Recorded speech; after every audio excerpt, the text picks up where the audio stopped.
കഴിയുന്നത്ര മേഖലകളിൽ നമ്മൾ വെള്ളം ടാങ്കർ ലോറികൾ എത്തിച്ചു കൊടുക്കുന്നുണ്ട്. അപ്പം അത് നമുക്കൊരു എങ്കിലും നിങ്ങൾക്ക് അറിയാമല്ലോ, എല്ലാ പ്രദേശത്തും വണ്ടി കയറി ചെല്ലൽ അസാധ്യമാണ് നമ്മുടെ എല്ലാ പ്രദേശങ്ങളിലും. എങ്കിലും മാക്സിമം സ്ഥലങ്ങളിൽ ചെല്ലുന്നുണ്ട്. ഇപ്പോൾ ഇന്നലെ തന്നെ അത് ചെയ്ത സമയത്ത് തന്നെ ഒരു 10-20,000 കണക്ഷനിലേക്ക് ഓൾറെഡി ഇപ്പം തന്നെ വെള്ളം ചെന്നിട്ടുണ്ട്. പിന്നെ ഇതിൻ്റെ ഗ്രാവിറ്റി അവിടെ നിന്ന് പമ്പിംഗ് ലൈൻ ആരംഭിക്കും തന്നെ ഇത് ലോവർ റേഞ്ചിലുള്ള എല്ലാ സ്ഥലങ്ങളിലും ആദ്യം തന്നെ വെള്ളം എത്തും. ഇതിൻ്റെ പ്രഷർ മൂവ് ചെയ്ത് മുകളിലേക്ക് ചെല്ലാനുള്ള താമസം എടുക്കുന്നതുകൊണ്ടാണ് ഞാൻ പറഞ്ഞത് ഈവനിങ്ങോട് കൂടി എല്ലാ സ്ഥലത്തേക്കും വെള്ളം എത്തിച്ചേരാൻ കഴിയുള്ളൂ.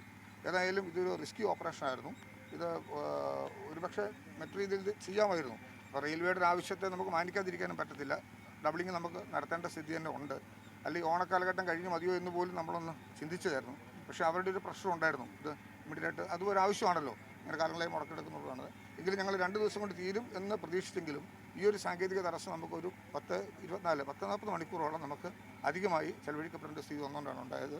ജനങ്ങളോട് സത്യത്തിൽ വലിയ ബുദ്ധിമുട്ടുണ്ട്. എങ്കിലും ഇന്ന് രാത്രിക്ക് മുമ്പായി കാര്യങ്ങളെല്ലാം തീരും. ഇന്ന് രാവിലെ കണക്ട് ചെയ്യുമെന്നാണ് ഇന്നലെ ശിവൻകുട്ടി മന്ത്രി എടുത്ത മീറ്റിങ്ങിൽ അദ്ദേഹം ജാഗ്രതയോടുകൂടി എപ്പോഴും വിളിക്കുന്നവരായിരുന്നു. ഞാൻ ഇന്നലെ സ്ഥലത്തില്ലായിരുന്നു. ഞാൻ ഇന്നലെ രാത്രി തന്നെ അതുകൊണ്ട് ഇവിടെ തിരിച്ചെത്തിയതാണ്.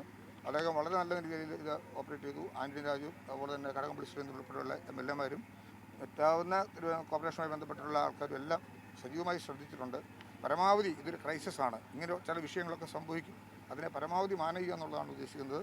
ഇത്തരം കാര്യങ്ങൾ ഇനി ഭാവി ചെയ്യുമ്പോൾ കുറേ കൂടി കരുതലോടുകൂടി ചെയ്യാനായിട്ട് ശ്രദ്ധിക്കും. എൻ്റെ കാരണം നെറ്റ് ചില ബുദ്ധിമുട്ടുണ്ടെങ്കിലും വെള്ളത്തിൻ്റെ കാര്യത്തിൽ കുറേ കൂടി ഒരു സെക്യൂരിറ്റി ഫീൽ ചെയ്യത്തക്ക രീതിയിൽ കാര്യങ്ങൾ ചെയ്യാനായിട്ട് ശ്രദ്ധിക്കും. പക്ഷേ ഇത് തുടങ്ങിയതിന് ശേഷം സംഭവിച്ച ഒരു തടസ്സമാണ്. നമുക്ക് പിന്നീട് ഒന്നും ചെയ്യാൻ കഴിഞ്ഞിരുന്നില്ല.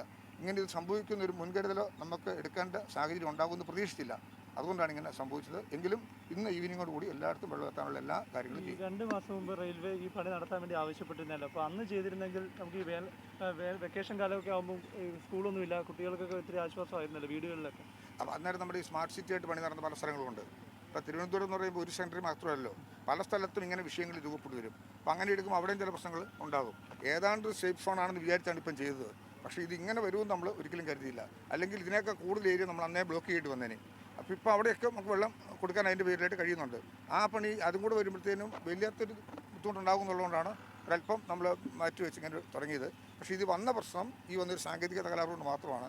അത്തരം കാര്യങ്ങളിൽ തീർച്ചയായിട്ടും ജനങ്ങളത് മനസ്സിലാക്കുമെന്ന് തന്നെയാണ് ഞാൻ വിചാരിക്കുന്നത്. എങ്കിലും ബുദ്ധിമുട്ടുകളെ സംബന്ധിച്ചിടത്തോളം ഒന്നും നമുക്ക് പറയാനില്ലാത്ത അവസ്ഥയുണ്ട്. ഭാവിയിൽ വാട്ടർ അതോറിറ്റി ഇത്തരം കാര്യങ്ങൾ കുറേ കൂടി കെയർഫുള്ളായിട്ട് ചെയ്യും. ഇത്തരം കാര്യങ്ങൾക്ക് ഓൾട്ടർനേഷൻ എന്ന് പറയുമ്പോൾ ഒരു ബുദ്ധിമുട്ട്, നമുക്ക് എത്ര വാഹനങ്ങൾ എത്തിച്ചാലും എല്ലാ വീടുകളിലും വാഹനങ്ങൾ വെള്ളം എത്തിക്കുക എന്ന് പറഞ്ഞാൽ പ്രായോഗികമായി എളുപ്പമല്ല. അപ്പം ഈ പൈപ്പ് ലൈനുകളും ഇതിൻ്റെ പണിയും ഇതിൻ്റെ കാര്യങ്ങളൊക്കെ കുറേ കൂടി കരുതലോടുകൂടി പോകുന്നതിനുള്ള എല്ലാ ശ്രമങ്ങളും ഞങ്ങൾ നടത്തും.